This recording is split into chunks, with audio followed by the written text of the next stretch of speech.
And then the thing that I did was this, is I color-coded it by president and ideology. So presidents and justices who are conservative are in red, and the ones that are liberal are in blue. And justices who are moderate are in black.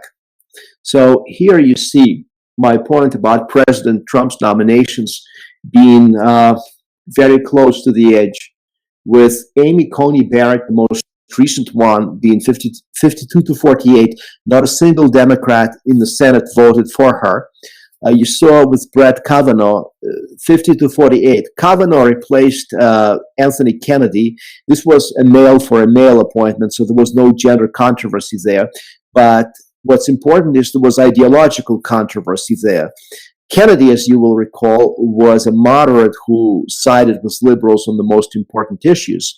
And it was believed, correctly so, that Kavanaugh is different, that Kavanaugh is a conservative and would take conservative positions on the issue of abortion and affirmative action, which is why he faced a very, very steep battle in the Senate, and which is why they brought out Christine Ford as a witness, saying that decades ago he sexually touched her inappropriately. All that was done with the idea of derailing Kavanaugh's nomination.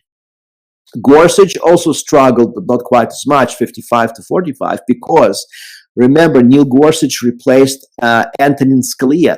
That's a conservative for conservative. So Gorsuch's appointment by Trump did not change the ideological balance of the court. But Kavanaugh's replacement of Kennedy did. And definitely Amy Coney Barrett's replacement of Ginsburg did as well. Then before then, we have President Obama's appointees. Please note that the confirmation votes there are quite lopsided. Roughly, there are 2-to-1 votes. So Elena Kagan was confirmed 63 to 37. Sonia Sotomayor was confirmed 68 to 31. It's interesting to mention Elena Kagan in this light. Before this position, she was a professor of law at Harvard University. And in this capacity, she wrote an article in a prestigious peer review publication about the confirmation process. Her thesis was that the confirmation process has become meaningless. It became devoid of real substance because every nominee knows that in order to get confirmed, he or she needs to go before the Senate and give answers to senators' questions that are non-committal, that are vague answers, because this is how you escape scrutiny, which neither you nor president needs, and this is how you sail through the confirmation process. So what happens typically is when the senator asks you, well, what do you think about abortion? Your answer should not be, I'm for it or against it. It should be, Senator, I cannot give an answer to the question like this because as a Supreme Court justice, I rule on a case-by-case basis. I must see specific facts of a case before I can answer how I would rule on a case. So, and the same would be for gun control, and the same would be for affirmative action, and the same would be for sensitive areas of criminal law. You give evasive answers. You bob and weave and you direct questions. And this has been particularly true, said Elena Kagan, since the confirmation hearing of Robert Bork. If you scroll down a little bit lower, you will see Bork's name there. You see Robert Bork right there where my cursor is. Bork was the one nominee who wasn't confirmed, who actually went before the Senate. Remember, Myers's confirmation was pooled. She never went formally before the Senate. But of anyone who went formally before the Senate, Bork is the only one since the 1970s who wasn't confirmed. And the reason he was not confirmed, the reason why his nomination died 42 to 58 in the Senate, is simply because he tried to do what Kagan said nominees have learned shouldn't be done. And that is to give direct answers to direct questions, and then to actually go back and forth with the senators on specific questions of constitutional law and to have discussions, or as Bork called them in a highfalutin way, intellectual feasts. And he would say, no, the senator, I don't think the right to privacy is real. I think the Supreme Court was wrong in Griswold versus Connecticut when it established the right to privacy. No such right actually exists in the Constitution. That's a no-no. That's substance. That's real content. And Bork's nomination was destroyed because of that. So everyone who came after him in those future decades, late 80s, 90s, 2000s, they all knew to bob and weave and duck. And Kagan said in her article, well, that's bad for our democracy because nobody says what they actually mean. And of course, if you are in your 40s or 50s and you go before the hearing, or as Ginsburg was in the 60s, in 1993, back when we used to actually appoint people that old in their 60s. So you have opinions. You haven't been born yesterday. You have opinions on gun control and flag burning and separation of church and state and affirmative action and criminal law. You haven't just been born last night, but you're supposed to pretend as if you were and not answer direct questions with direct answers. So Kagan writes this article and it gets published. And then it just so happens there's a vacancy and she has to go before the Senate and answer the questions. And guess what she does? Exactly what she says that nominees have learned to do, to give non-answers. She gives vacant answers. So she criticized the process, and then she herself followed the same process. She gave careful answers. She was confirmed very easily. So it's all about one's career, right? Now, I mentioned Alito before. So Alito was confirmed 58-42. That's a close margin by historical standards. I told you Alito was not a woman, so even though he was qualified, he was bitterly opposed by some senators who resented him for not being a woman because he was replacing Senator Day O'Connor. John Roberts, our current Chief Justice, you see, he was confirmed by a larger margin, 78-22. And then with President Clinton's appointments, we have truly gigantic margins. Stephen Breyer, who in my opinion is now on the verge of retirement, was confirmed 87-9. And then Ruth Bader Ginsburg, who passed away last year, she was confirmed 96-3. Now remember, Ginsburg, I said, in all of America's recent history, like in my lifetime and even slightly longer, she's the only one who was old when she was appointed to the court. She was in her 60s. That's truly old by today's standards. Now, everybody knew, because by then she accumulated very strong track record of being an outspoken liberal, actually an activist.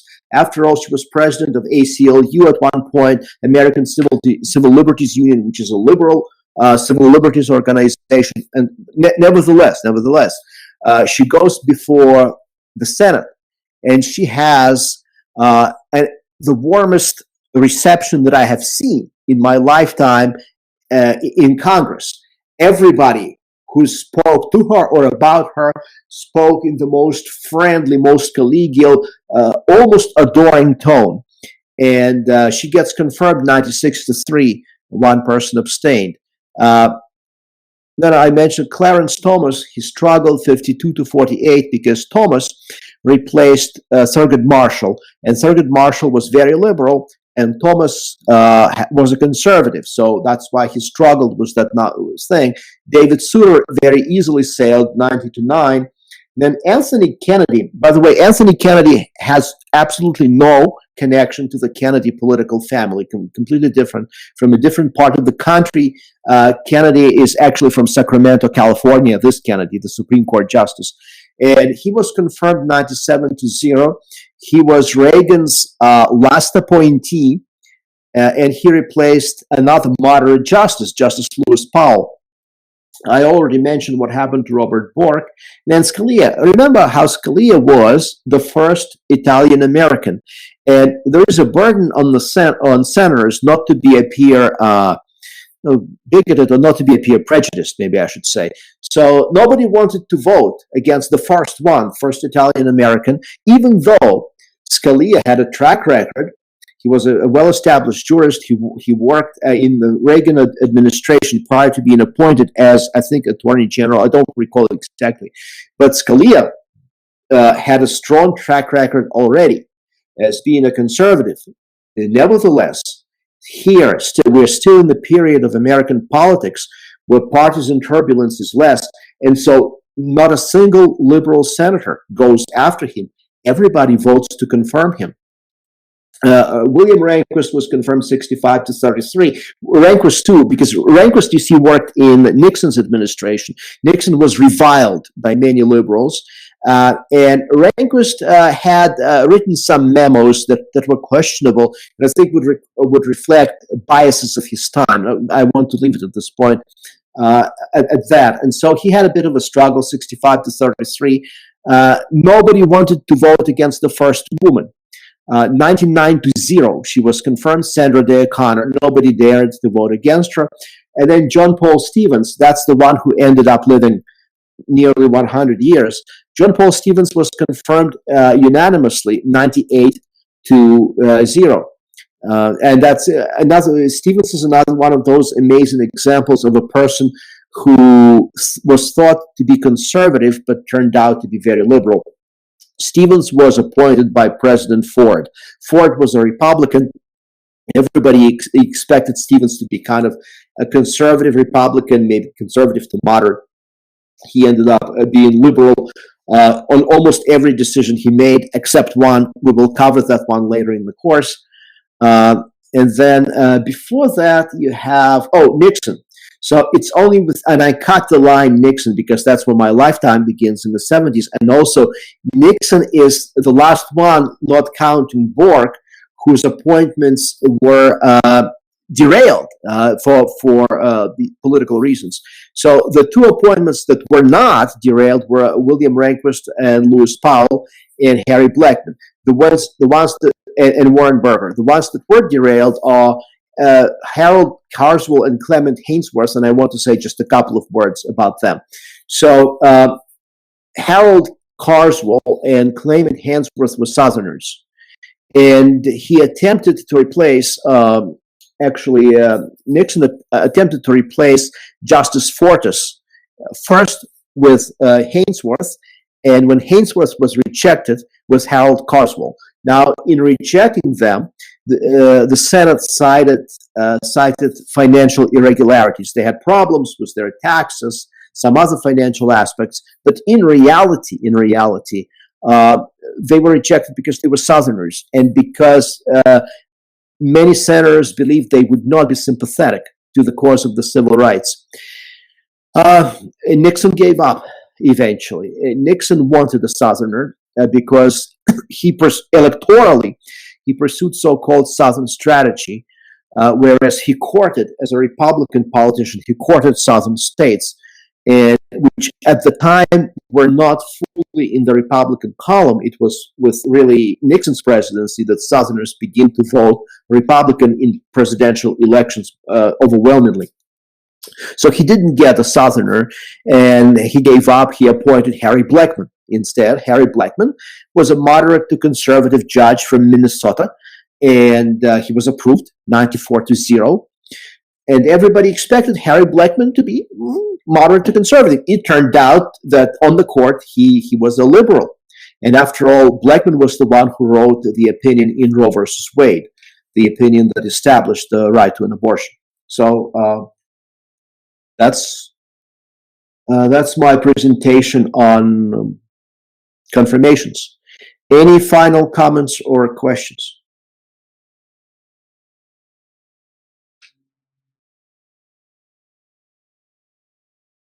Everything is clear, kind of about the basics of what the Supreme Court is, how it works, how the case gets to the Supreme Court, how one becomes a judge of the Supreme Court.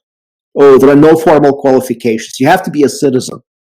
You don't have to be a natural born citizen. You have to be a citizen. You don't have to have any education to be on the Supreme Court of the United States, which is different like from state courts. States in their own constitutions define that you have to be all these qualifications. You have to be a lawyer. Then you have to have practiced law for at least 10 years. You have to be of a certain age. None of that exists. You just have to be a citizen to be on the Supreme Court. And in fact, many early justices of the Supreme Court did not even go to law school. What would happen is they would study law, usually with a tutor, sometime for a period of like 6 to 8 weeks, and then they would take like a bar exam. and pass. If they pass the bar exam, then they would practice law for a period of time, and then they would have some kind of political favors that they would do for some people, or they would have political careers themselves, and eventually get appointed to the Supreme Court. I mentioned when I talked about Marbury versus Madison that one of our greatest justices, Justice Marshall, the fourth Chief Justice of the Supreme Court, did not go to law school. He studied law for 6 weeks. That was the extent of his formal legal education. So constitutionally, there's no barrier to being a justice of the Supreme Court in terms of education. But in reality, the way it works out, all justices who have ever been appointed, from the very first one to Amy Coney Barrett to the last one, all of them, every single one has been a lawyer. We have never, ever had a non-lawyer on the court. There have actually been attempts to push somebody who was not a lawyer, like there have been scholars in the 20th century who have been pushed, and it never happened. We only had lawyers, but there's no education requirement. Yeah, and of course, in recent decades, everybody has been a law school graduate, and not just law school graduate, but prestigious East Coast graduate. There's almost nobody in recent decades outside the top 3 or 4 Eastern law schools like Harvard and Yale. The vast majority of them are Harvard, Yale law school graduates who graduated at the top of their class, and they went on to have political careers. Last thing I want to mention, every justice has 4 clerks. 4. The clerks are recent graduates at the top of their class of the best law schools in the country, and it's the clerks that do much of the grunt work for the court. They all do at least initial research, sometimes full research, and very often they write the first draft and sometimes even the last draft of the opinion. So what you have to understand is the court, the way it exists since the 20th century, relies on the clerk system to a significant extent, which is why so many justices who are not fully there, like blind, somebody who's legally blind like Harlan was, or somebody who is senile as Douglas was in the last year of his, judgeship, they can soldier on, or like William Rehnquist, who spent many weeks still working from home while he was dying of stage 4 cancer. So he passed away just like Rush Limbaugh did earlier today. He was a smoker. Rush Limbaugh was. So was Justice William Rehnquist, who passed away after a long struggle with lung cancer. And for many weeks, he from home. And he was still Justice of the Supreme Court, even though with stage 4 lung cancer, you're in a position to work. But there are clerks, you see, and the clerks can do all of the research and write the opinions. There's analysis. You don't have to know it for the test in this class, but there's analysis which has been done and which was published in popular sources, not just scholarly sources, but popular sources like New York Times, which actually did analysis, data analysis, which we formally call content analysis of decisions of Supreme Court justices, which use artificial intelligence to project what percentage was written by the same person and what percentage was written by multiple authors. And it appears that some justices' opinions have been, to a significant extent, written by multiple authors, which suggests that this is reliance on the clerks, because clerks rotate. I think they serve like for a year or two, and then they rotate. That would suggest that certain justices, like Sandra Day O'Connor, relied very, very heavily on their clerks, whereas others, like Justice Stephen Breyer, wrote the bulk of their opinions themselves, because there's greater consistency from opinion to opinion. There's consistency in style, word usage, syntax, etc. So, yeah. All right. I think that's enough info for tonight. And next time we will press on with actual cases. So civil liberties and civil rights is what we will be doing in this course. But for the second test, you only have to know civil liberties. And for the fourth test, there will be civil rights, but not for the second test. So we'll be talking about civil liberties, freedom of speech. That will be the first one that I'll do. And then we will also next week, we will do freedom of religion.